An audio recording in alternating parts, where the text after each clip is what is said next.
안녕하세요. 한국투자신탁운용 배재규 사장입니다. 정치학을 공부하고 있는 김지윤이라고 하고요. 기자로 일하고 있는 이창훈이라고 하고요. 신흥국 투자 전략을 담당하고 있는 애널리스트 이소연입니다.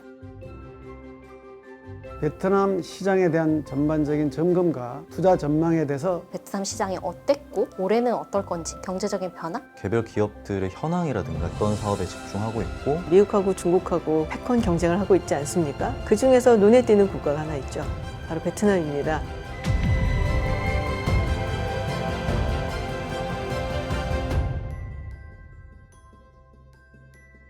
베트남 투자의 원조 한국투자신탁운용에서 준비한 다시 보는 베트남에 오신 여러분 반갑습니다. 환영합니다. 안녕하세요. 이 손가락 박수 주시면 됩니다. 네, 반갑습니다. 반갑습니다. 네, 다시 보는 베트남 우리 정말 귀한 초대 손님들과 함께 이야기를 나누게 되었는데요. 베트남 여행들은 다 한 번씩 하신 거죠? 네. 그럼요. 저만 못 갔네요.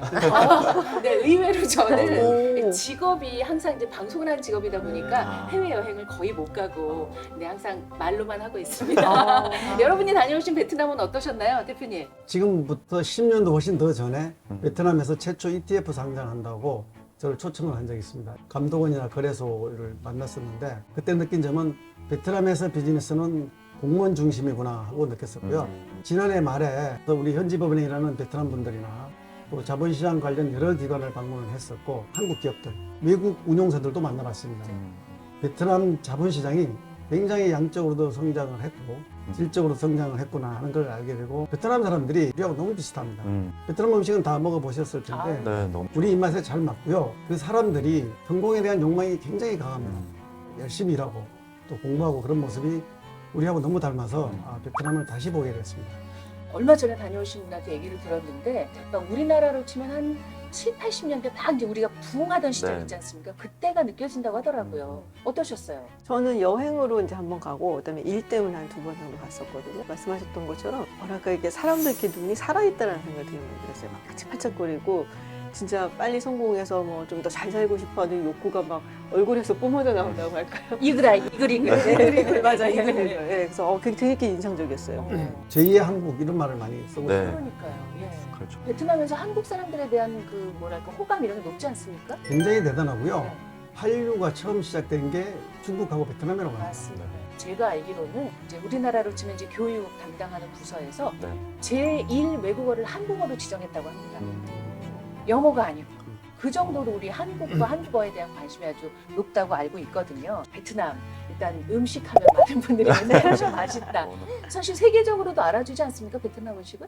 오바마 대통령이 그때 베트남 방문했을 때 먹었던 음식이 막 맞습니다. 유행해서 네, 진짜 막 맞아요. 유행하고 그랬었잖아요. 맞습니다. 투자 쪽에서 우리는 오늘 이제 초점을 맞춰 얘기를 하려고 하는 거니까 네. 말씀하신 것처럼 한동안 정말 뜨거웠는데요. 네. 그러다 좀 냉각기를 가졌던 것 같거든요. 예. 베트남을 한국 투자가들에게 처음 소개한 게 한국투자신탁운용이었습니다. 자부심 뿜뿜. 네. 그게 2006년이었는데 그 당시에 베트남이 이제 그 제2의 중국이다 또는 이제 WTO 가입을 앞두고 있어서 베트남 펀드를 출시를 했었고요. 처음에는 좋았었는데 금융위기가 곧바로 왔죠. 2008년에 투자가들이 고전을 많이 했고요. 정확히 10년 후에 2016년에 한국에서 해외 투자 펀드 비과세를 시행했었습니다. 중국에 이어 베트남 투자 금액이 가장 두 번째로 많이 몰렸었는데요. 투자했던 분들이 아마 2020년 코로나 때 또다시 한번 또 그때. 시장이 큰 조정을 거쳤습니다. 네. 그러니까 미국에서 시작됐던 그 외부 요인, 거래소의 그 불건전 거래 관행이라든지 정부가 적극 가입해서 부정을 좀 시정한 그런 조치가 있었습니다. 투자를 하기에 신뢰가 가야 하고 네. 이 제도 자체가 완비가 되어 있어야 우리 이제 외국인 투자자들이니까요. 네네. 베트남 관련해서 나름 좀 공부를 했었을 때 대표님이 말씀하신 거랑 거의 동일하게 유사하게 생각을 했고요. 충분히 이제는 좀 큰 조정이 지난 이후에 다시 이제 상승 곡선을 그리는 흐름이 아닌가 제 개인적으로 그렇게 좀 생각을 하고 있습니다. 네. 그러면 주식 시장으로서의 베트남을 좀 바라볼까요? 일단 최근에 베트남 주식시장을 좀 같이 이야기를 해보면은요.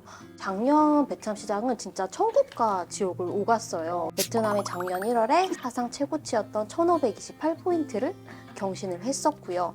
그렇게 이제 혼자 승승장구 하던 베트남이 이제 안 좋아졌던 이유가 이제 연준의 기준금리 인상 때문에 이제 글로벌 증시랑 동반 조정을 받기 시작을 했습니다. 대외적인 부분만 있었던 건 아니고요. 대내적으로는 아까 대표님께서 이야기해 주셨던 그런 회사채 규정 강화, 부정부패 척결 이런 부분들이 조금 어우러지면서 중소형주를 중심으로 좀 조정을 받았고요. 그래서 장중 한때 작년에는 900선을 밑돌다가 최근에 지수가 1000에서 1100선을 등락을 하고 있는 상황이에요. 행복했네요. 주식 시장이 이제 천국과 지옥을 오갔다고 한다면 경제 사정도 천국과 지옥을 오갔을까요? 경제는 여전히 좋은 상태를 보이고 있습니다. 네. 성장률 측면에서 보면 코로나 이후에 베트남도 아주 심한 봉쇄를 했었습니다. 그랬죠. 2020년과 21년에는 3% 이하의 성장률을 보였지만 작년에 8% 다시 회복했고요. 지난 10년간 평균 6% 이상의 성장률을 보이고 있고 네. 전 세계에서 가장 높은 성장률을 기대하고 있습니다. 베트남이 사실은 이제 예전하고 우리가 바라본 시각이 되게 많이 달라졌거든요. 베트남 하면 뭐 가장 생각나는 거 하면은 베트남 전쟁이라고 네. 이제 얘기를 많이 했었고, 이렇게 말하기 좀 그렇지만 깡따구가 있는 나라. 그럼요. 프랑스하고도 싸워서 이기고 미국하고 싸워서 이기고 네. 중국하고 싸워서도 네. 이기고 자부심이 엄청난 예, 쪽이죠. 정말 만만치 않은 국가다라고도 이제 그렇게 바라봐 왔었는데, 최근 들어서는 굉장히 경제적인 시각으로 바라보기 시작을 하죠. 여기가 진짜 빠르게 성장을 하고 있고, 투자처로서 뭐 가장 지금 전망이 좋은 투자처 한 5개 꼽아라면 매년 꼽히는 게 베트남이에요. 코로나 이전에는 거의 6% 가까운 경제 성장률을 꾸준히 보여왔었어요. 10년 동안. 코로나 때문에 전 세계가 다 그렇게 네. 가라앉았었는데 마이너스 성장이 아니었잖아요. 네네, 그럼에도 맞아요. 불구하고, 그리고 이제 작년에 8%란 놀라운 성장률, 금리 인상이라든지 뭐 이런 걸로 조정을 할 만큼 전 세계가 인플레이션 때문에 고생을 많이 했는데, 베트남 경우는 한 2.5% 정도니까 아주 나쁘다고는 할 수는 없죠. 그렇죠. 동화 환율 같은 경우도 아세안 시장 중에서 상당히 안정적인 편이라서, 이 아세안 시장에서 이걸 끌고 갈 것이 그럼 베트남이 되지 않겠냐라는 얘기가 나오고, 그래서 인도네시아가 상당히 지금 경계를 한다고 들었어요. 네. 그 정도로. 지난해 그 환율이 3% 정도 절하했습니다. 아시아에서 안정된 곳이 베트남이다 이렇게 말씀드릴 수 있습니다. 네. 베트남은 아까 이제 말씀하셨지만 제2의 한국 혹은 제2의 중국으로도 불리잖아요. 네. 그건 아무래도 이제 성장 동력 그런 것 때문 아닐까요? 미국과 중국 갈등 이후에 중국에 있는 많은 기업들이 지금 옮겨오고 있습니다. 애플이 생산 시설 기업 중에 일부를 베트남에 옮기게 했고요.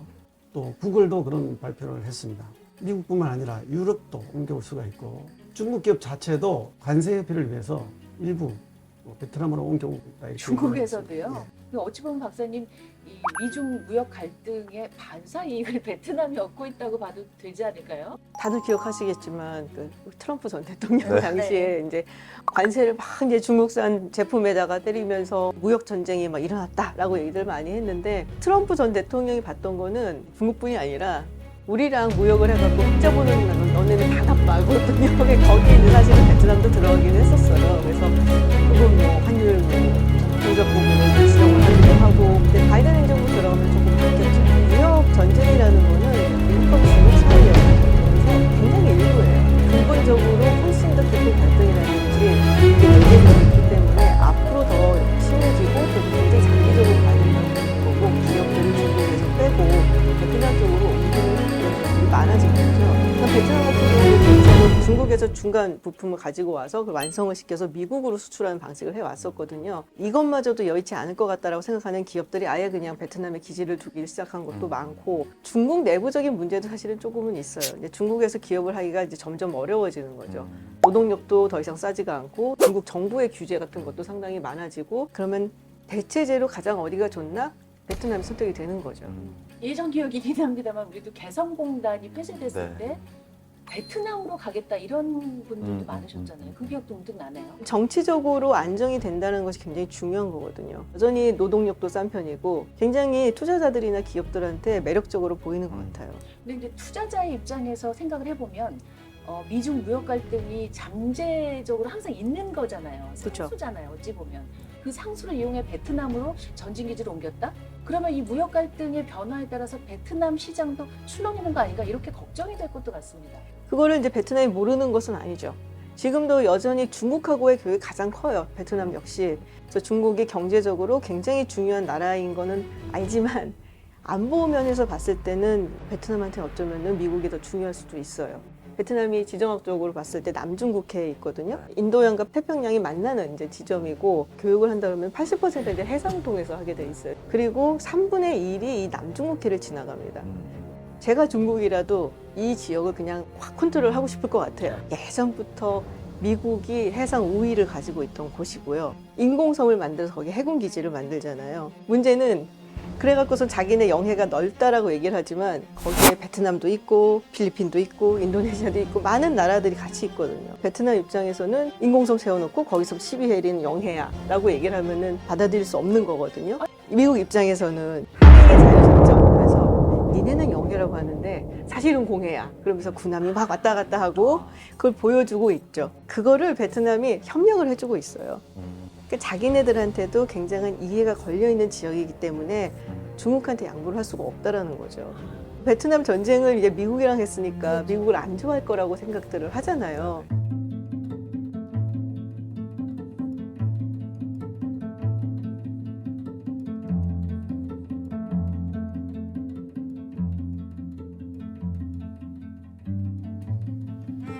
베트남 입장에서는 아니 같은 사회주의 브라더라며 네, 그래서 약간 충격이었고 그래서 이제 소련 쪽으로 의존을 많이 하게 되고 79년에 이제 베트남하고 중국이 전쟁을 하게 되죠. 그래서 더욱더 소련 쪽에 의존을 했는데 소련이 해체되잖아요. 네. 해체되자마자 사실은 그래서 수교를 막 맺어요. 이런 위기 상황에서 베트남이 잘 헤쳐나왔고 그래서 어떻게 살아남아야 되는지를 뭐랄까 온몸을 좀 체득한 그런 국가라고 생각을 해요. 아니, 말씀 듣다 보니까 동병상련이 네, 느껴집니다.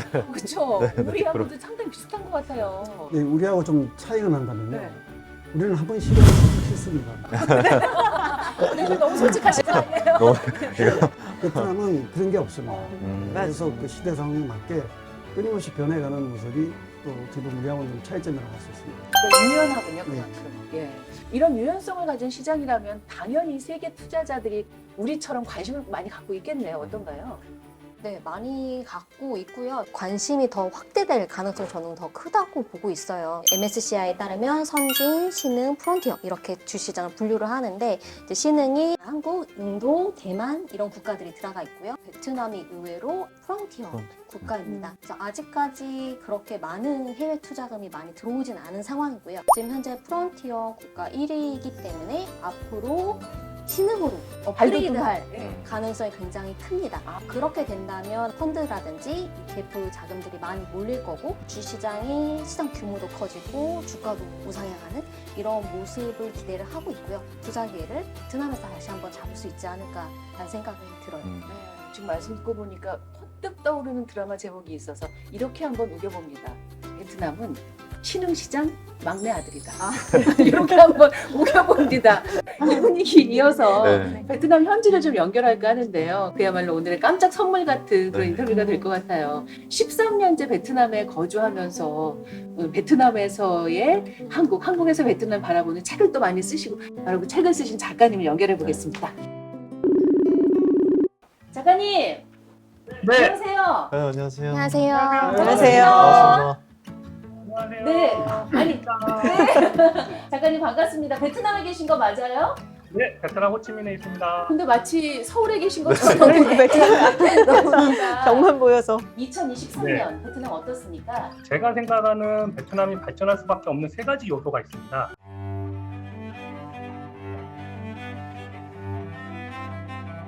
입신양명, 공부를 열심히 해서 출세를 하고 싶은 이 욕망이 워낙 강한 사람들이에요. 마치 한국하고 너무나 비슷해요. 8, 90년대에 우리나라가 한강의 기적을 이루었다 했을 때 외신들이 높은 교육열과 양질의 국적 자원들을 말했잖아요. 베트남이 정확히 그렇습니다.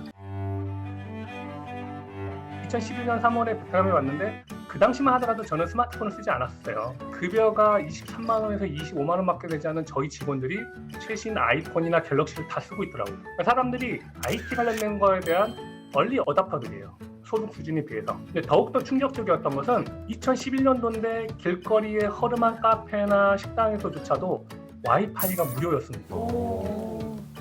근데 베트남 정부는 베트남 정부의 인터넷을 잘 깔아놨습니다. 통신 요금이 전 세계에서 가장 싼 편에 속해요. 한 10여 년 전부터 베트남 IT 창업 열풍이 정말 붐인데요. 전 세계에서 인도 다음으로 IT 아웃소싱 2위 국가입니다. 베트남 정부는 2030년에 1인당 국민소득 10,000불을 달성하는 중진 국가가 될 것이라고 선언을 했습니다. 이 현지에서 느끼시기에도 정말 2030년이 되면 충분히 그 정도 국민소득 가능하다고 보시는 충분히 가능합니다. 왜냐하면 이제 미중 갈등 속에서 중국에 있었던 하이테크 산업들이 베트남을 다 넘어오고 있거든요. 우리나라야 뭐 삼성이나 LG그룹이 이미 베트남 북부 지방에서 이미 산업 기지도 다 깔아놨지만 애플 제품들을 생산하는 기업들이 베트남에 이미 진출해 있고요. 애플 관련된 제품을 생산하는 기업들이 고용한 인원이 20만 명이에요. 올해부터 메이드 인 베트남으로 맥북이 생산될 예정이고요. 내년부터는 뭐 시작은 조립 단계이지만 아이폰이 생산될 예정입니다.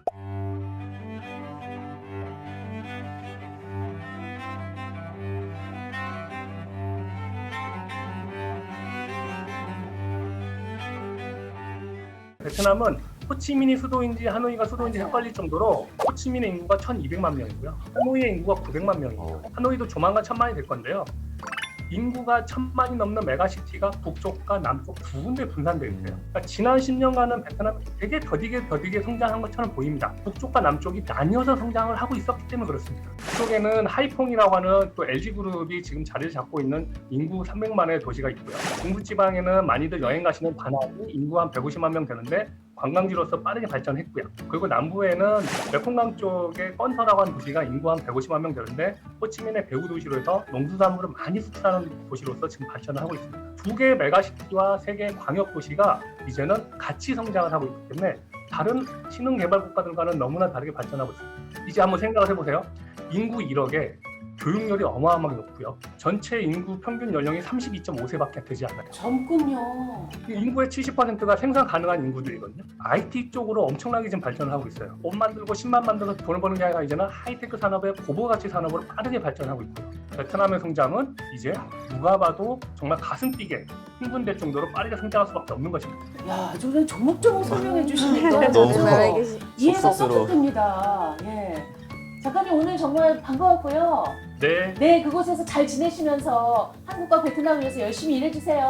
네 알겠습니다. 네, 고맙습니다. 네, 네, 감사합니다. 네. 아니 정말 제가 한 투를 좀 칭찬을 해드리고 싶은 게 뭐 제가 꼭 여기 있어서가 아니라 최고의 분들만 모셔서 오늘 이 프로그램을 진행하는 게 아닌가. 네, 칭찬이 저절로 나오지 않습니까? 네, 네, 네. 예, 예. 정말. 박사님 왜 웃고 계세요? 아, 기분이 좋았어요.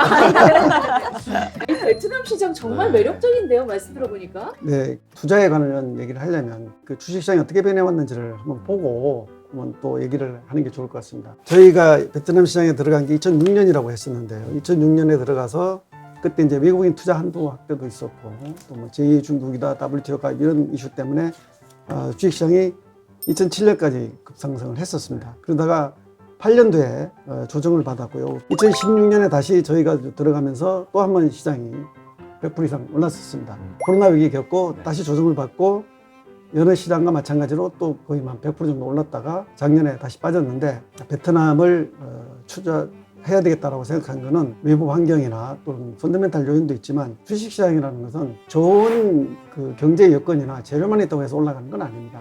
항상 우리가 생각하지 못했던 위기 요인들이 잠재하고 있는데 지금 베트남 시장은 그런 위기 요인들이 반영돼서 버블이 사라져 있다 이렇게 보시면 이미 되겠습니다. 다 조정이 끝나. 예, 그래서 특히 작년에는 외부 요인에 의해서 조정받은 그 외에도 정부가 주식시장에 직접 개입을 해서 부정 관행이나 이런 걸 척결을 했기 때문에 지금 들어가서 사는 것은 하방에 대한 우려를 많이 들 수 있다 이런 겁니다. 베트남도 테마 투자로 보셔야 됩니다. 네. 이런 투자를 하실 때 오르는 걸 보고 삽니다.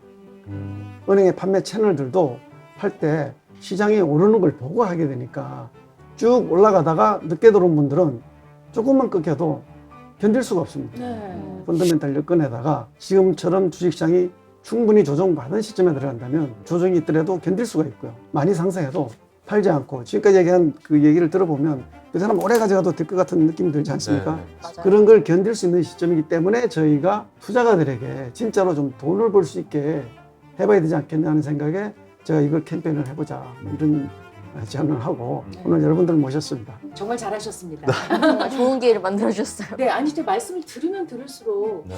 그러니까 약간 이제 위험이 항상 리스크가 문제인데 네네. 위험 요소까지도 이미 뭐 제거된 상태라고 하니까 네. 정말 매력적인 것 같습니다. 예. 주식시장이 이제 위험이 완전히 제거되는 경우는 어떤 경우도 없지만 네, 그렇죠. 지금 정도라면 많이 제거된 상태라서. 근데 투자가들은 주식시장이 빠져 있을 때는 안 사거든. 또 오르는 걸 보고 그것도 많이 오른 다음에 들어오니까 문제가 그러니 사람 생기는. 마음이 그래요. 자꾸 빠져 있으면 들어가면 안 될 것 같거든요. 그리고 오르면 지금 내가 그렇지 않아요, 네, 기자님? 빨리 잡아야지. 그렇죠. 이게 한투 운용에서 중요하게 생각하는 것은 한투 운용이 잘 돈을 버는 게 중요한 게 아니고 고객들이 돈을 벌어서 그 결과로 우리 회사도 잘 되는 게 중요하다고 생각합니다. 가장 좀 투자할 만한 곳이라고 하면은 여기가 과연 성장할 수 있느냐. 제가 베트남에 제일 부러운 것 중요한 이유 중에 하나가 사실 인구 문제예요. 투자하신 금액 전부를